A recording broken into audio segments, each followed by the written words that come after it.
Bonjour à tous. Vous avez peut-être été attiré par le titre putaclic. Il ne sera pas ici question de Klaus Schwab, de Davos, ni de vos finances personnelles. J'ai choisi ce titre car il résume l'idée finale. Quel que soit le résultat du second tour, les forces politiques qui sont arrivées en tête le 10 avril vont avoir du mal à survivre telles quelles d'ici 5 ans. Je pars du principe que vous avez tous vu les résultats.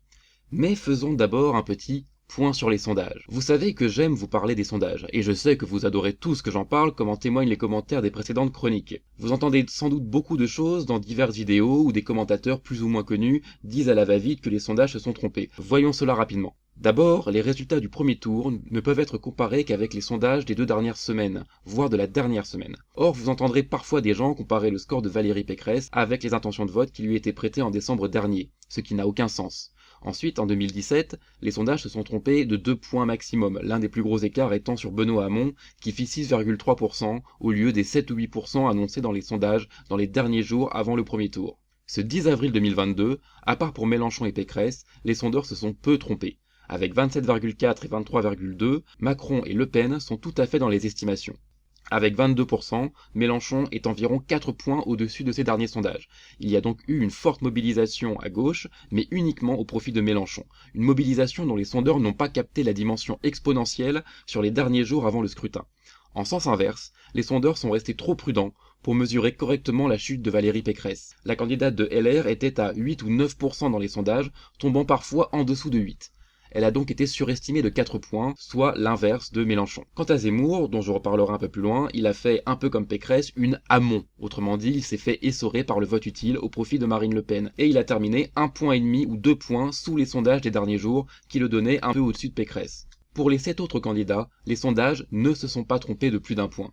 Certes, Jean-Luc Mélenchon est passé à 1,2 point de créer une énorme surprise en changeant le duo du second tour. Mais très globalement, l'ordre des candidats, comme le niveau de leur score, sont loin de faire mentir les sondages.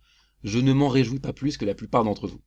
Je dois admettre que, comme quasiment tout le monde, je n'avais pas prévu une telle pression du vote utile, et ce, simplement parce qu'elle n'avait pas été aussi forte en 2017. Fin février, juste avant la guerre d'Ukraine, j'avais prédit une montée de Mélenchon, un maintien de Le Pen au moins au-delà de 16%, et que Zemmour allait apparaître trop clivant en fin de campagne.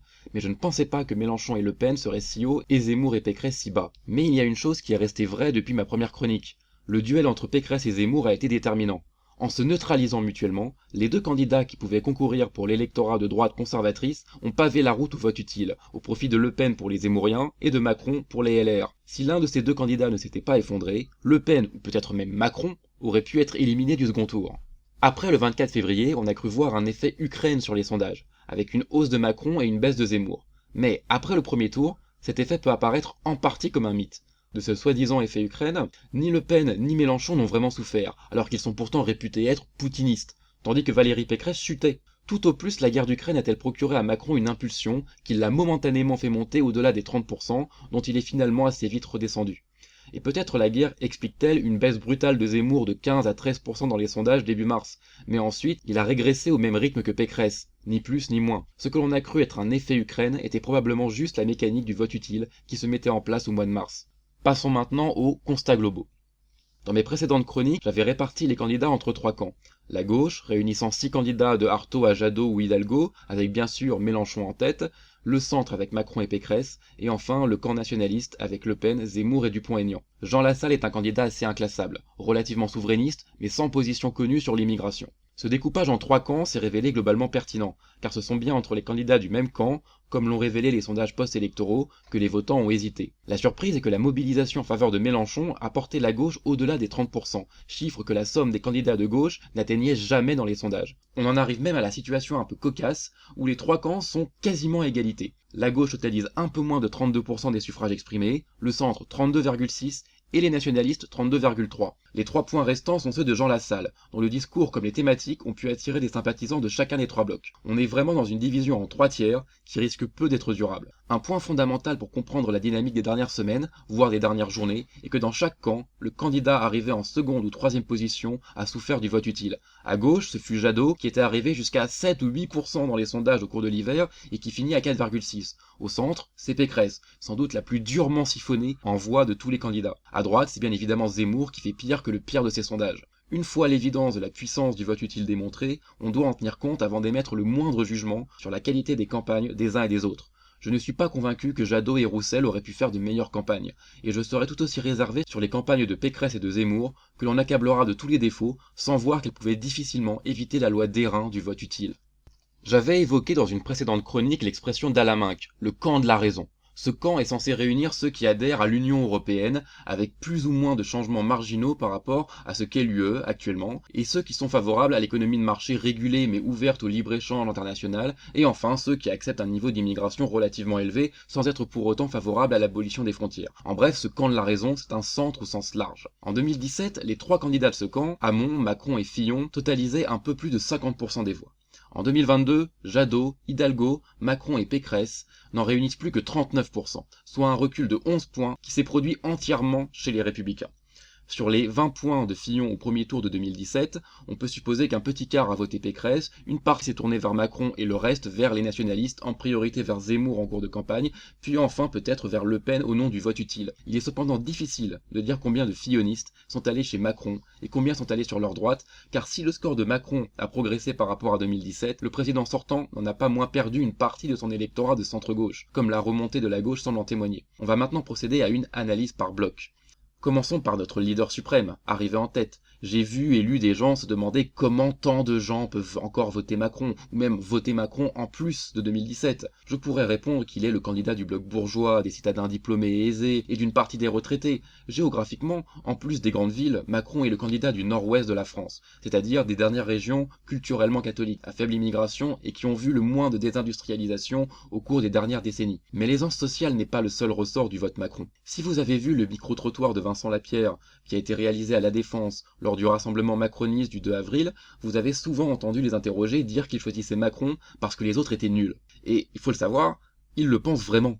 Il n'y a pas que les libéraux et des européistes convaincus qui choisissent Macron faute de mieux. Pour une partie des électeurs, Macron est celui qui semble le moins irrationnel des grands candidats. Cela peut sembler difficile à concevoir pour des gens qui s'opposent à Macron pour des raisons de fond idéologiques, c'est-à-dire si vous êtes souverainiste, antilibéral, socialiste, communiste, ou nationaliste, ou conservateur, ou identitaire, etc. Mais pour une fraction des gens qui n'ont pas de barrière idéologique avec Macron, c'est-à-dire qui peuvent considérer un vote pour Macron éventuellement, les événements des dernières années ont vu les opposants à Macron se décrédibiliser, pour beaucoup de ces électeurs-là, sans grande conviction idéologique ni très à gauche ni très à droite. Alors, il y a ceux qui n'ont pas vu d'un bon œil les gilets jaunes et qui ne soutiennent pas le RIC. Bon.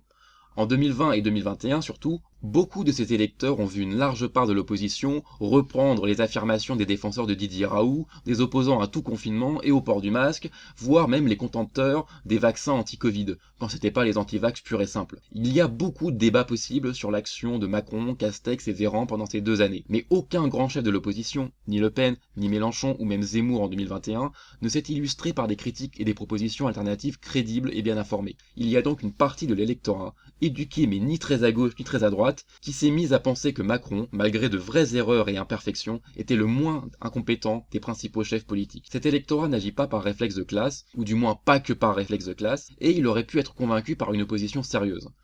Il n'en reste pas moins que ce bloc centriste est fragile. S'il y aura toujours des gens aisés, diplômés et vivant dans les centres-villes pour soutenir le bloc centriste, celui-ci n'en est pas moins exposé à des usures inévitables. D'abord, l'effondrement des Républicains fait qu'il n'y a plus qu'un seul parti centriste, LREM et ses satellites, comme le MoDem ou Territoire de Progrès.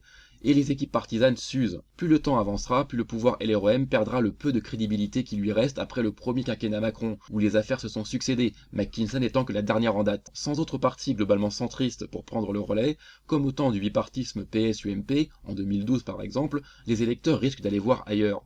L'autre souci du bloc centriste est que, en dehors de la bonne gestion, il n'a pas de projet. Même l'européisme n'en est pas un, car l'Union européenne n'avance plus depuis 12 ans environ, depuis la validation du traité de Lisbonne par Nicolas Sarkozy. Depuis lors, l'Union européenne a géré la crise grecque, fait voter au niveau européen les pactes budgétaires de 2012, l'Union européenne a essayé de gérer les crises migratoires, puis elle a perdu le Royaume-Uni, et enfin tenté de le remplacer par l'Albanie ou la Macédoine du Nord.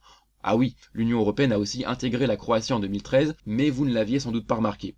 La guerre d'Ukraine semble avoir relancé un réflexe pro-européen, mais parler de projet est largement prématuré et demande d'abord de voir comment se terminera la partie militaire du conflit. Donc, depuis 12 ans, il n'y a plus de projet européen, mais principalement de la gestion des crises de cet espace normatif qu'on appelle l'Union européenne. Des crises que l'Union européenne a parfois engendrées elle-même, comme avec la Grèce. Au niveau intérieur, la Macronie n'a pas plus de projets, et la simple évocation de la Startup Nation est ridicule, car par définition, des startups ne concernent que des nombres limités de travailleurs. Mais plus encore, le bloc centriste n'a pas à ce jour de chef charismatique en réserve après Macron. Aucun membre du gouvernement n'a réussi à saisir une région ou une grande ville. Alors, il faut cependant citer une exception comme chef politique et comme parti qui pourrait servir d'alternative centriste, voire accessoirement comme municipalité gagnée. Je parle bien sûr d'Édouard Philippe, maire du Havre, et de son nouveau parti Horizon. Cependant, cette cartouche est bien maigre et nul ne sait si elle pourrait être utilisée dans 5 ans en cas de besoin.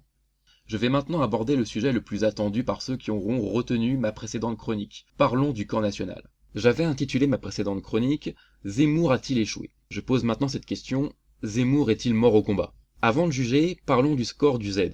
Victime du vote utile, Zemmour a objectivement une audience et une adhésion dans la population inscrite qui dépasse son score officiel.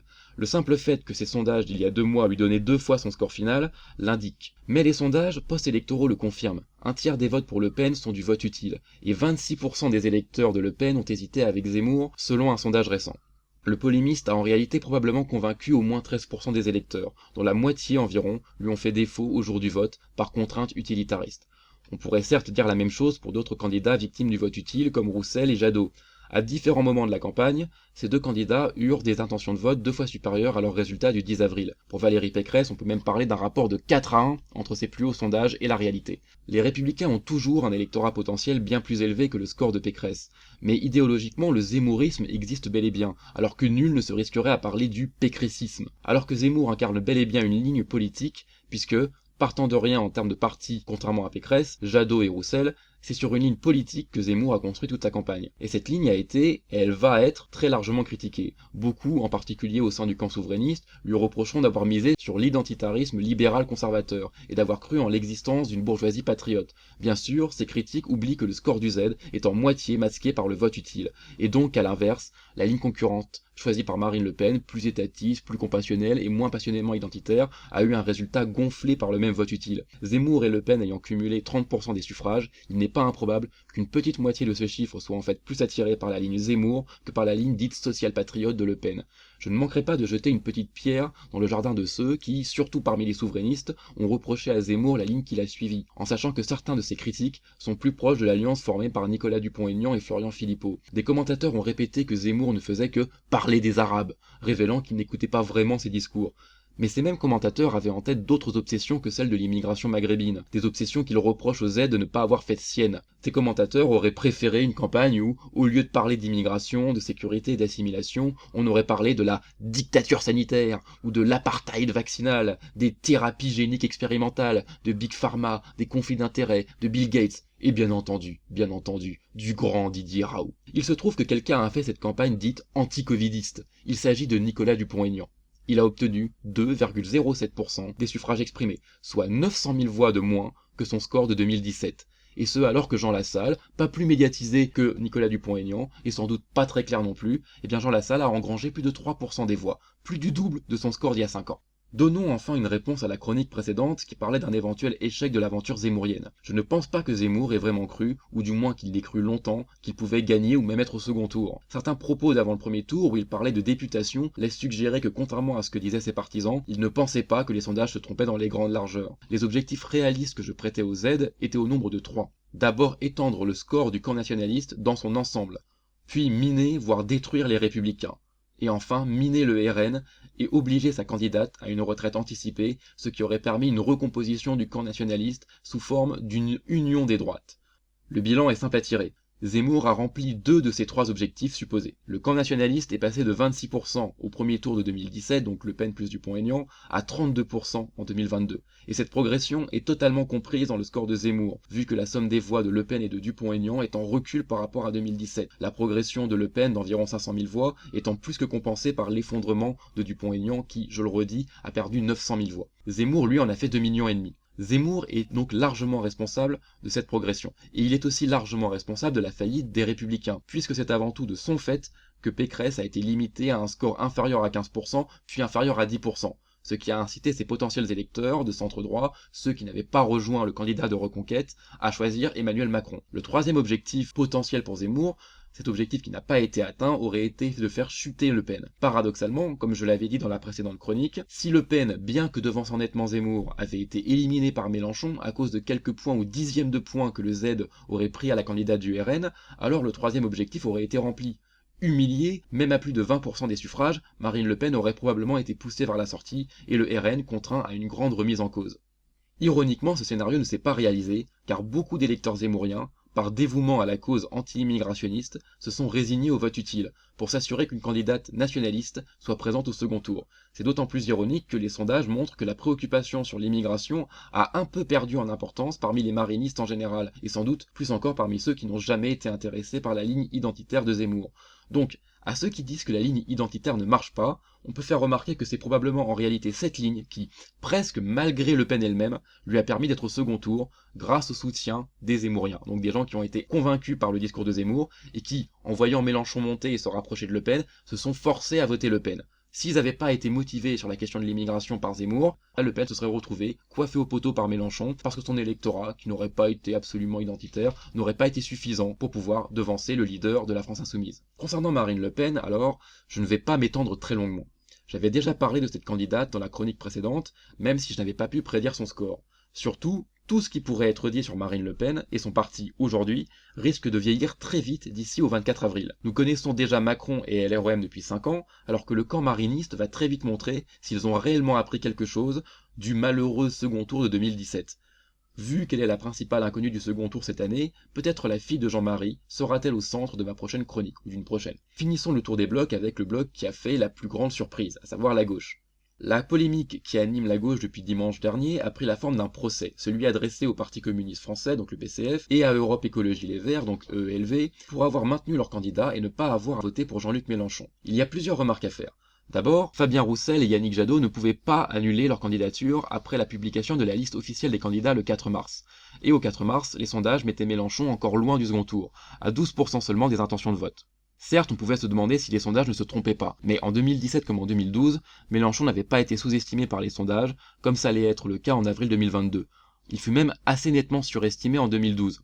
Pour Europe Écologie Les Verts, la défense face à l'accusation de ne pas avoir rejoint Mélenchon est vite trouvée. Comme l'indique son nom, le parti qui présentait Yannick Jadot ne conçoit pas de désobéir aux traités et au corpus juridique de l'Union européenne, ce que le programme de l'Union populaire, donc la campagne de Mélenchon, envisage clairement. Europe Écologie a aussi une position pro-ukrainienne très tranchée, difficilement compatible avec le refus du député Mélenchon de voter pour l'envoi d'armes à Kiev.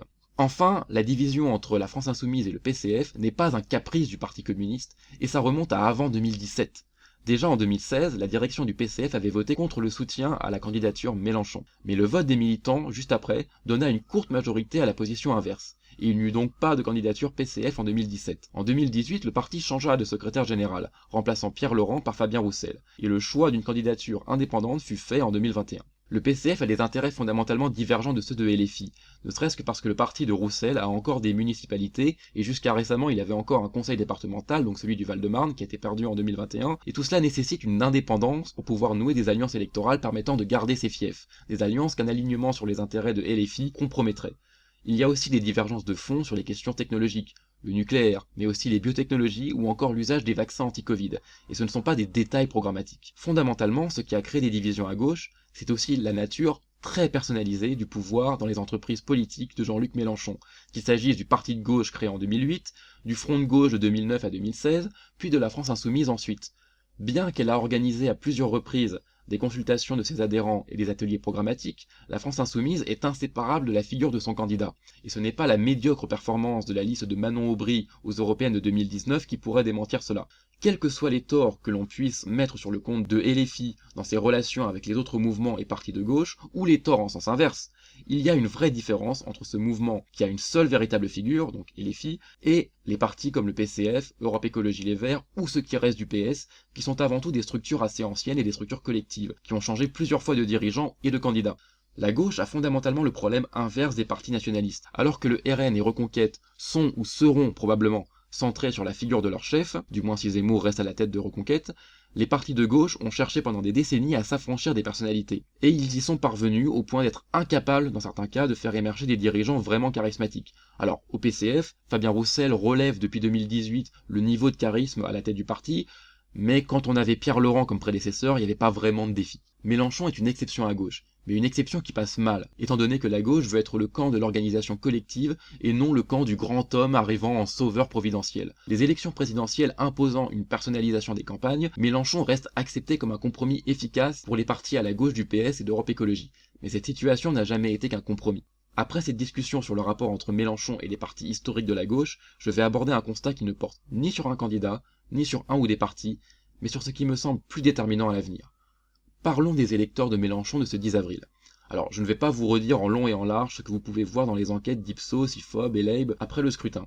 On sait que l'électorat mélenchonien est jeune, dominant chez les moins de 35 ans, on sait qu'il est fortement représenté chez les ouvriers, les employés et les chômeurs. On sait que Mélenchon a fait de grosses performances dans les villes, où à l'inverse Le Pen est très désavantagé, mais pas forcément Zemmour, et Mélenchon a fait de telles performances dans les villes qu'il a parfois même battu Macron dans les métropoles. On sait aussi, d'après un sondage fait pour le journal La Croix, que 69% des électeurs qui se considèrent comme musulmans ont choisi Mélenchon, soit une concentration sur un seul candidat qu'on ne retrouve dans aucune communauté religieuse, pas même pour les juifs avec Zemmour. On a appris que les scores de Mélenchon dans plusieurs villes de banlieue parisienne dépassent les 50%. Mais ce que l'on sait aussi, c'est que la moitié des électeurs de Mélenchon l'ont choisi par vote utile, soit une proportion plus élevée encore que ce qu'elle est parmi les électeurs de Marine Le Pen, où c'est à peu près un tiers.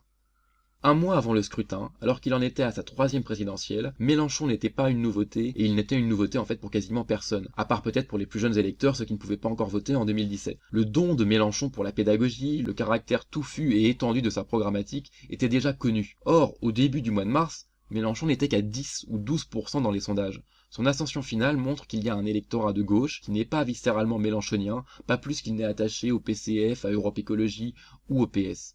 Pour cet électorat, le vote Mélenchon est un outil pour éviter Le Pen au second tour. Mais le candidat comme le mouvement La France Insoumise ne sont pas importants en eux-mêmes, et ces électeurs qui se sont décidés dans les derniers jours ne s'identifient pas à LFI. J'en déduis que derrière ce vote utile, il y a une nouvelle force démographique et politique en gestation. C'est un électorat urbain et en bonne partie issu de l'immigration de première, deuxième ou troisième génération, ou même pas forcément lié à l'immigration, mais qui s'est politisé par les réseaux sociaux, et se considère solidaire des immigrés qui sont perçus comme des opprimés, tout en étant très préoccupé par les questions écologiques. Certains diront c'est un peu de l'intersectionnalité. Cet électorat qui avait dédaigné LFI aux européennes de 2019, puisqu'il n'y a pas de vote utile pour les élections européennes, et donc cet électorat qui a pris Mélenchon comme outil en 2022 au premier tour, cet électorat va se retrouver rapidement sans débouché politique immédiat, avec la retraite pour cause d'âge de Jean-Luc Mélenchon. Il est probable que ces citoyens de gauche, de cette nouvelle gauche qui s'est formée sur Internet, vont créer de nouvelles structures ou campagnes avec des dirigeants et candidats qui restent à identifier. La gauche de 2027, dans l'après-Mélenchon, risque de ressembler à quelque chose de bien différent de la gauche d'aujourd'hui.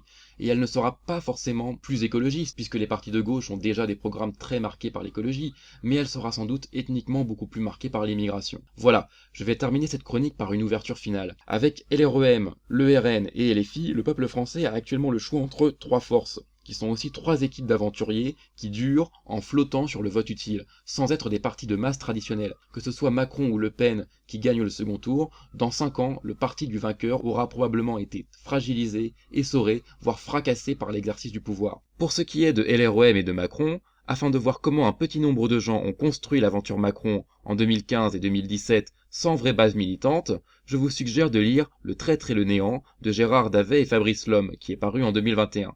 Il ne s'agit nullement d'avoir une vision complotiste de l'histoire. Bien que le président ait eu des parrains très puissants comme Jacques Attali, l'aventure Macron aurait pu ne pas réussir.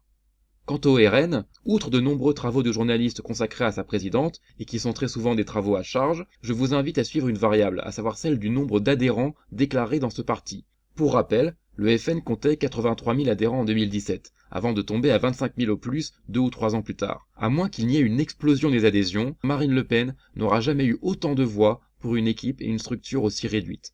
La France Insoumise, qui risque de retomber à des niveaux très bas dans les élections intermédiaires où le vote utile joue peu, donc je le répète comme pour les européennes dont les prochaines auront lieu en 2024, la France Insoumise aura probablement beaucoup changé, ne serait-ce que par ses têtes, et elle aura même peut-être été remplacée par autre chose. Les causes de la mort ou de la survie résiduelle des grands partis historiques de gouvernement comme le PS ou LR, ou des grands partis militants comme le PCF, tout cela nécessiterait une autre chronique.